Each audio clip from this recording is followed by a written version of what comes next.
Hello everyone. आज हम करेंगे शिक्षा के कार्य, फंक्शन ऑफ एजुकेशन। शिक्षा के अर्थ और इसके कार्य और उसके उद्देश्य में घनिष्ठ संबंध है। ठीक है, आपस में बहुत रिलेटेड हैं। इनमें हम एक वाटर टाइट कंपार्टमेंट नहीं खींच सकते हैं, इनको बिल्कुल विभाजित नहीं कर सकते हैं।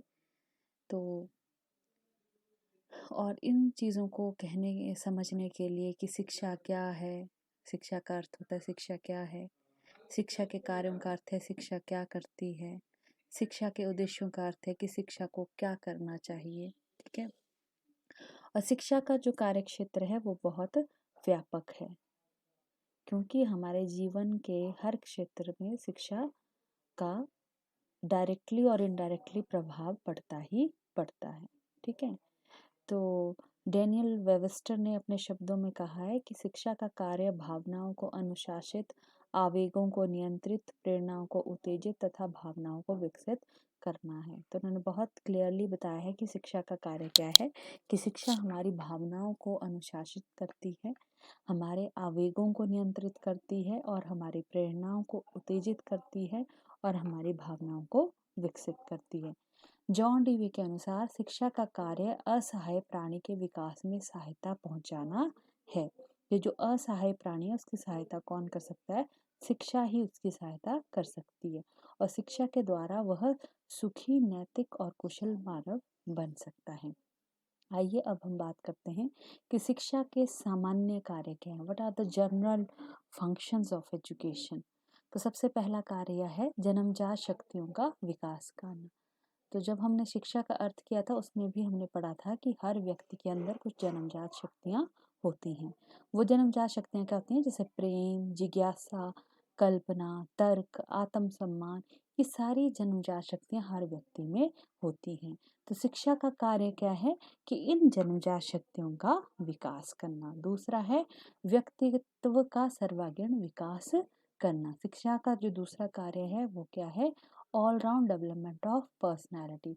हमारे व्यक्तित्व के कई पहलू होते हैं, जैसे शारीरिक, फिजिकल, बौद्धिक, मेंटल, संवेगात्मक, इमोशनल, सामाजिक, सोशल, सौंदर्यात्मक, एस्थेटिक, नैतिक, एथिकल। तो शिक्षा का कार्य है इन सभी पहलुओं का बराबर से विकास करना। अगर हमारे ये सभी पहलुओं का अच्छे से विकास होगा तो हमारी पर्सनैलिटी का ऑल राउंड डेवलपमेंट होगा। तीसरा कार्य है शिक्षा का मूल प्रवृत्तियों का नियंत्रण, मार्गीकरण तथा शोधन करना। Sublimation of instincts, control, redirection and sublimation of instinct.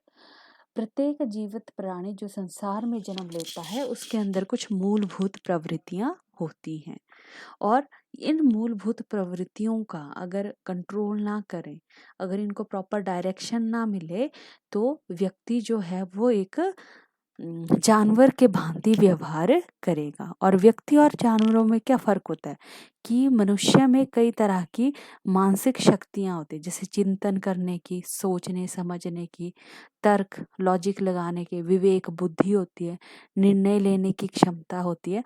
तो इन सभी मानसिक शक्तियों का इस्तेमाल करके हम अपनी जो मूलभूत प्रवृत्तियां होती हैं, जो हमारे इंस्टिक्ट्स होते हैं, उनको हम कंट्रोल कर सकते हैं, उनको रिडायरेक्ट कर सकते हैं और उनको सबलाइम कर सकते हैं। अगर हमने अपने मूलभूत प्रवृत्तियों को नियंत्रण में कर लिया, उसको अच्छी दिशा दे दी, तो हम अपने व्यवहार में वांछित परिवर्तन ला सकते हैं। जैसे परिवर्तन हम अपने बर्ताव में चाहते हैं वैसा परिवर्तन हम ला सकते हैं। ठीक है, उसके बाद हमारा जो चौथा जो शिक्षा का कार्य है वो है प्रौढ़ जीवन के लिए तैयारी करना। आज का जो बच्चा है वो कल जाके वयस्क बनेगा। ठीक है, जब वो वयस्क बनेगा तो उसके ऊपर कई सारी रिस्पॉन्सिबिलिटीज़ आएंगी, घर की आएंगी, समाज की आएंगी, राजनीति की आएंगी। तो इन सभी जिम्मेवारियों का वो अच्छे से निर्वाह कर सके, इसके लिए शिक्षा जो है बालक को उस योग्य बनाती है, उसमें वो क्षमताएं पैदा करती है, ताकि वो अपनी पारिवारिक, सामाजिक, राजनीतिक जो भी उत्तरदायित्व हैं उनका अच्छे से निर्वाह कर सके, जो भी उसको समस्याएं आती हैं उनको वो सुलझा सके। 5वां है शिक्षा का जो कार्य है वो है चरित्र निर्माण तथा नैतिक विकास। शिक्षा का जो अत्यंत महत्वपूर्ण कार्य है वो है चरित्र निर्माण करना, नैतिक विकास करना। करैक्टर हमारी लाइफ में बहुत इम्पोर्टेंस रखता है। देयर इज अ सेइंग कि if wealth is lost, something is lost. If health is lost, something greater is lost. But if character is lost, everything is lost. तो चरित्र का हमारे जीवन में बहुत महत्वपूर्ण स्थान है, क्योंकि हर व्यक्ति उसके चरित्र से ही जाना जाता है। और आपके चरित्र के निर्माण का आधार भी आपकी मूलभूत प्रवृत्तियां होती हैं, जो जन्म से ना अच्छी होती हैं ना बुरी होती हैं। डिपेंड करता है आपको किस दिशा में, किस डायरेक्शन आपको मिलती है, कैसे आप उन मूलभूत प्रवृत्तियों को नियंत्रण में रखते हो, उसी से ही आपके चरित्र का निर्माण होता है। अगर व्यक्ति को बिल्कुल खुला छोड़ दिया जाए, उस पर कोई नियंत्रण ना हो, उसको कोई दिशा निर्देश ना दिया जाए, तो मनुष्य जो है पशुओं की भांति व्यवहार करेगा। इसके विपरीत यदि हम इन मूल प्रवृत्तियों को नियंत्रण रखते हैं, उचित दिशा मोड़ देते हैं, तो बालक जो है एक अच्छा व्यवहार पा सकता है। ठीक है। और इससे कि बच्चों के अंदर हम ऐसे गुण जैसे कि सत्य, प्रेम, भक्ति, त्याग, उत्तरदायित्व, ऐसे गुणों को विकसित कर सकते हैं और उसमें नैतिकता का विकास हो सकता है। उसके बाद है जो सिक्स्थ जो शिक्षा का कार्य है वो है सामाजिक भावना का विकास करना, डेवलपमेंट ऑफ सोशल फीलिंग। मनुष्य सामाजिक प्राणी है, समाज में ही रहता है, जन्म लेता है, वह समाज के बिना वो जीवित नहीं रह सकता है। बिना समाज के व्यक्ति की कल्पना करना एक कोरी कल्पना ही कही जा सकती है। तो शिक्षा का कार्य है कि व्यक्ति के अंदर, बालक के अंदर सामाजिक गुण जैसे कि प्रेम, सहानुभूति, अनुशासन, लीडरशिप क्वालिटी, दूसरों की भलाई करना, दूसरों की सहायता करना, ऐसे गुणों का विकास करें ताकि उसमें सामाजिक भावना का विकास हो सके। उसके बाद अगला जो शिक्षा का जो कार्य है वो है उत्तम नागरिकों का निर्माण करना। आज का जो बालक है वो कल का नागरिक है। अब बात आती है कि उत्तम नागरिक कैसे होते हैं।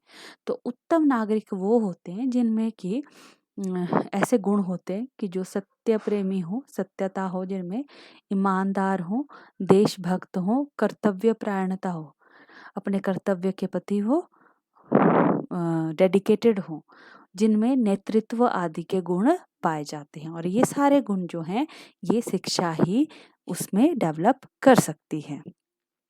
उसके बाद 8वां जो शिक्षा का कार्य है वो है संस्कृति एवं सभ्यता का संरक्षण करना। प्रत्येक समाज, प्रत्येक देश के अपने कुछ रीति रिवाज, परंपराएं, नैतिकता, धर्म आदि होते हैं जो सब अलग अलग होते हैं। तो इन सभी संस्कृतियों को, सभ्यताओं को प्राचीन काल से लेकर आज तक अर्जित किया है। और वो हमें कैसे पता चलता है कि 100 साल पहले से कैसा कल्चर था, कैसी सभ्यता थी, वो भी शिक्षा के कारण ही जीवित हैं। तो शिक्षा का कार्य क्या है कि अपनी संस्कृति और सभ्यता को संरक्षण करना, उसका संरक्षण करना, उसको प्रिजर्व करना और आगे आने वाली पीढ़ियों तक उसको पहुंचाना, उसका हस्तांतरण करना, ये शिक्षा का कार्य है। फिर 9th जो शिक्षा का कार्य है वो है सामाजिक सुधार। हम जिस समाज में रहते हैं उस समाज में अच्छी बातों के साथ साथ कुछ कुरीतियाँ, कुछ गलत चीज़ें भी हैं जो नहीं होनी चाहिए। तो शिक्षा का कार्य क्या है कि समाज में सुधार करना। जैसे कि कई तरह की कुरीतियाँ, जैसे बाल विवाह होता था, सती प्रथा होती थी, दहेज प्रथा थी, तो ये कुछ कुरीतियाँ थी जो शिक्षा के कारण जो है उनमें बदलाव आया है, उनको हमारे समाज से हटाया गया है। उसके बाद लास्ट जो फंक्शन है शिक्षा का वो है राष्ट्रीय सुरक्षा। ठीक है। किसी भी राष्ट्र को सुरक्षित रखना, उसकी सुरक्षा को बनाए रखने का उत्तरदायित्व भी शिक्षा पर ही होता है। यह शिक्षा का ही कार्य है कि वह प्रत्येक व्यक्ति में राष्ट्र के प्रति ऐसा प्रेम, ऐसी भावना, ऐसी देशभक्ति पैदा करे कि जब भी ज़रूरत पड़े तो हर नागरिक जो है वो अपने राष्ट्र के प्रति अपने प्राणों की आहुति देने में पीछे ना हिचकिचाए। तो ये थे कुछ शिक्षा के कार्य जो आज हमने किए। तो आई होप आपको समझ आ गया होगा।